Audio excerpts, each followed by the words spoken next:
সাম্প্রতিক যুদ্ধবিরতি কতটুকু টিকতে পারে বলে মনে করেন? এ বিষয়ে যারা অভিজ্ঞ আছেন, এক্সপার্ট আছেন, বিশ্লেষক আছেন, তাদের বিষয় তারা বলতে পারবেন।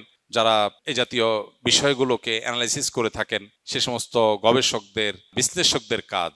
ভূ রাজনীতি যারা বুঝেন, চলমান পরিবেশ পরিস্থিতি সম্পর্কে যারা অনেক বেশি ওয়াকিফাল, তারা ভালো করে এগুলো ব্যাখ্যা করতে পারবেন। তবে ঈমানদার হিসাবে আমরা আল্লাহ তাআলার কাছে সবসময় যুদ্ধ বন্ধের কামনা করব।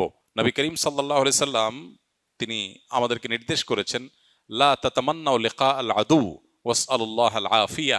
তোমরা আল্লাহর কাছে কখনো শত্রুর মুখোমুখি হওয়ার আশা করবে না। তোমরা আশা করবে, আল্লাহর কাছে চাইবে, আল্লাহর কাছে, আল্লাহ আমরা শান্তি চাই, আমরা স্বাভাবিক অবস্থা চাই, যুদ্ধাবস্থা আমরা চাই না। ইমানদার যুদ্ধ চাইবে না। একটা স্লোগান আছে আমাদের দেশে, পলিটিক্যাল স্লোগান, বেশ পরিচিত, লড়াই লড়াই লড়াই চাই, লড়াই করে বাঁচতে চাই। এই যে লড়াই চাই না, নবী সাল্লাল্লাহু আলাইহি ওয়াসাল্লাম এই হাদিস বলতেছে লড়াই চাওয়া যাবে না। লড়াই লড়াই লড়াই চাই নাই, বরং আল্লাহর কাছে স্বাভাবিক অবস্থা চাইতে হবে, কামনা করতে হবে। হ্যাঁ, এর সাথে কোনো সংঘর্ষ নাই ওই হাদিসে, যে হাদিসে ইমানদারকে শাহাদাতের তামান্না লালন করতে বলা হয়েছে। একদিকে আল্লাহ, আমি যেছে আপনার কাছে যুদ্ধ চাই না, কিন্তু যদি সেরকম পরিবেশ পরিস্থিতি হয়ে যায়, জিহাদ ফরজ হয়ে যায়, তো আমি যেন শাহাদাতের মর্যাদা লাভ করতে পারি, আমি যেন পিছপা না হই, আমি যেন সামনেই অগ্রসর হতে থাকি, আমি যেন ভীরু এবং ভীতু মানুষের মতো পলায়নপর না হই, আমি যেন সাহসী হয়ে আপনার জন্য জীবন কোরবান দিতে প্রস্তুত থাকি। এটা হলো, যদি ওই পরিস্থিতি হয়ে যায় তাহলে আমি শহীদ হতে চাই, কিন্তু নিজে থেকে যেছে যুদ্ধ বা লড়াই ইমানদার চাইবে না। অতএব আমরা দোয়া করি আল্লাহ রাব্বুল আলামিন যুদ্ধ বিরতিকে আল্লাহ তাআলা স্থায়ী যুদ্ধ বিরতিতে বা স্থায়ী যুদ্ধ বন্ধে আল্লাহ তাআলা রূপদান করুক। যত বেশি শক্তি আছে আল্লাহ তাআলা তাদের আগ্রাসন থেকে বিশ্ববাসীকে স্থায়ী স্বস্তি এবং মুক্তি দান করুক, আমরা দোয়া করি। এবং সেই সাথে নবী সাল্লাল্লাহু আলাইহি ওয়াসাল্লামের সেই নির্দেশনা মোতাবেক আমরা লড়াই নয় বরং স্বাভাবিক অবস্থা আল্লাহর কাছে চাইবো, কিন্তু লড়াই আবার বাস্তবতা বিদায়, সেটা মাথায় রেখে যদি কখনো আমাকে জীবন বাজি রাখতে হয়, আমি সেটার জন্য প্রস্তুতি গ্রহণ করব, ইচ্ছা পোষণ করব, স্বপ্ন লালন করব, সেটা আমাকে করতেই হবে। যে মুসলমান, যদি আল্লাহর প্রতি আমার ঈমান ঠিকই থাকে, তাহলে আমাকে তামান্না শাহাদাতেরই লালন করতে হবে। কারণ আখিরাতে শর্টকাট ওয়েতে আপার ক্লাসে যাওয়ার রাস্তা হলো শাহাদাত।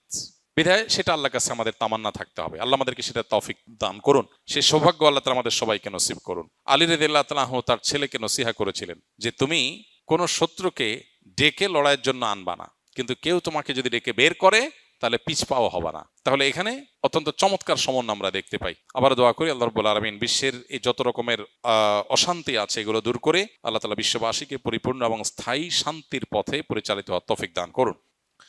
অতিরিক্ত হতাশা, একাকিত্ব এবং দুশ্চিন্তা থেকে মুক্তির জন্য কোরআন ও সুন্নাহর আলোকে কি ধরনের মানসিক ও আমলগত প্রস্তুতি নেওয়া উচিত? হতাশা, একাকিত্ব, দুশ্চিন্তা, এগুলো এখন আমাদের সমাজের একটা কমন বিষয়ে পরিণত হয়েছে। মজার বিষয় হলো, এ বিষয়ে যারা এক্সপার্ট আছেন, যারা সাইকোলজি নিয়ে কাজ করেন, তাদের অনেকের বক্তব্য হলো ডিপ্রেশন এটা বড় লোকের রোগ, এটা কোনো গরিবের রোগ না। গরিব মানুষ সাধারণত তার সময় কাটে না, ভালো লাগে না, দুশ্চিন্তা, ডিপ্রেশন আছে, এরকম গরিব মানুষের মধ্যে পাওয়া খুব একটা যায় না। তার হয়তো অসুখের কষ্ট আছে, অন্য কোনো পেরেশানি আছে, ধার দেনার পেরেশানি আছে, তার হয়তো রিজিক নিয়ে পেরেশানি আছে, কিন্তু কোনো কারণ ছাড়া ডিপ্রেশন, সময় কাটে না, ভালো লাগে না কিছু, একাকিত্ব, নিঃসঙ্গ, এই জাতীয় ডিপ্রেশন যেটা, এটা সাধারণত বড়লোকি রোগ। পৃথিবী যত উন্নতির দিকে অগ্রসর হচ্ছে, বাহ্যিক এবং খোলা চোখে যে উন্নতির দিকে আমরা এগিয়ে যাচ্ছি, এগুলোর সাইড এফেক্ট হিসাবে এমন অনেক বিষয় আছে যেগুলো আমাদেরকে ধ্বংসের অতলতলে নিয়ে যাচ্ছে। এর মধ্যে একটা হলো এটা, পৃথিবীতে যেই অঞ্চল, যেই এলাকার মানুষ যত বেশি উন্নত, যত বেশি অগ্রসর, তাদের ডিপ্রেশনের পরিমাণও তত বেশি, তাদের মধ্যে আত্মহত্যার প্রবণতা অনেক বেশি। ডিপ্রেশন সাধারণ মানুষ তো বটে, শিশুদেরকে পর্যন্ত ডিপ্রেশন পেয়ে বসছে। তো একজন ঈমানদার, প্রথম কথা হলো তিনি সর্বাবস্থায় আল্লাহ রাব্বুল আলামিনের জিকির এবং স্মরণ নিজের মধ্যে জাগরুক রাখবেন। এটা হলো দুশ্চিন্তা মুক্তির সবচেয়ে বড় এবং প্রধান উপায়। আল্লাহ বলেছেন, আলা বিযিক্রিল্লাহি তাতমাইন্নুল কুলুব। আল্লাহর জিকির এবং স্মরণ, এটা দিয়ে যদি কেউ সদা তার অন্তরকে জাগ্রত রাখে, আল্লাহর সাথে যদি কেউ কানেক্টেড থাকে সব সময়, তাহলে তার অন্তর প্রশান্ত থাকবে, স্থির থাকবে, ডিপ্রেশন তার অন্তরকে পাবে না। এখন আমরা সোশ্যাল মিডিয়া বলি, নেটের কানেকশন বলি, নানান যে আসক্তি এবং নানান কাজে যে আমাদের দিন এবং রাতের উল্লেখযোগ্য সময় আমরা সেদিকে দিয়ে থাকি। প্রচুর পরিমাণ ডোপামিন, আমরা সারাক্ষণ ডোপামিনের মধ্যে আমরা ডুবে থাকি।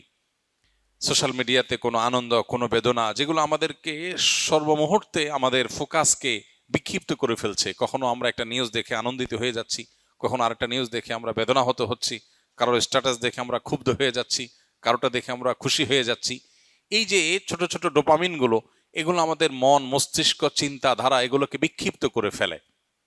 আমাদের ডিপ্রেশন বলি, দুশ্চিন্তা বলি, আমাদের ভালো লাগে না এই ভাব বলি, এটার অনেক বড় একটা কারণ হলো এই জায়গাটা।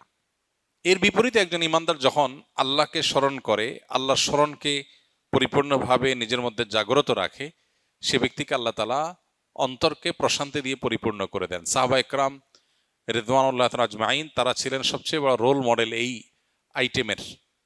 কারণ হলো তাদের আজকালকার জীবনে আমরা যতটা সুখ শান্তির উপকরণ পাই, এগুলোর কিছুই ছিল না। তাদের বাসায় খাবার ছিল না, নুন আনতে পান্তা ফুরাবার মতো অবস্থা ছিল আর্থিকভাবে। কিন্তু কোনো সাহাবীকে এরকম দেখা যায় নাই যে এসে নবী করিম সাল্লাল্লাহু আলাইহি সাল্লামের কাছে তার ডিপ্রেশন দূরের জন্য তার অনেক পেরেশানি করতে হয়েছে, অনেক পেরেশানি পোহাইতে হয়েছে। কারণ আল্লাহর স্মরণ দিয়ে তাদের অন্তর পরিপূর্ণ ছিল।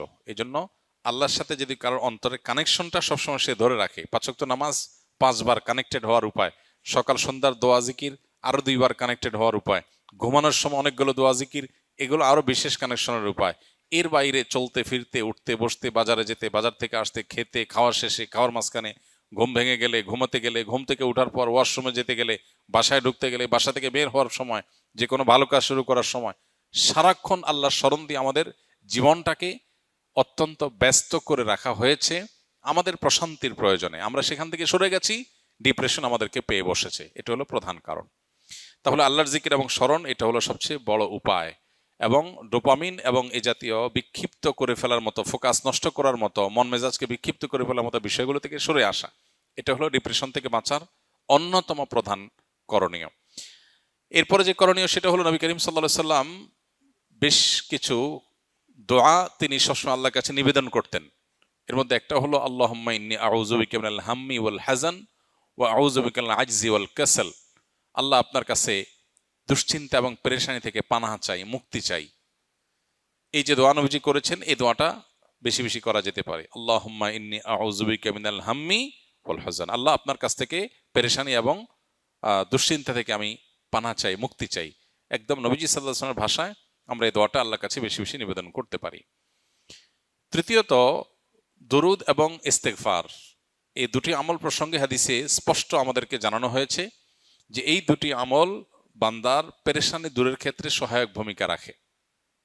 যে ব্যক্তি ইস্তেগফারকে তার জন্য অবধারিত করে ফেলে, ইস্তেগফার যে ব্যক্তি নিয়মিত করতে থাকে, আল্লাহ তাআলা যে কোনো পেরেশানি থেকে মুক্তির পথ তার জন্য বের করে দেন। সেজন্য এই আমলগুলো আমরা বিশেষভাবে আল্লাহ তাআলার কাছে নিবেদন করতে পারি। আল্লাহ তাআলা আমাদেরকে দুশ্চিন্তা এবং পেরেশানি থেকে মুক্ত হওয়ার তৌফিক দান করুন।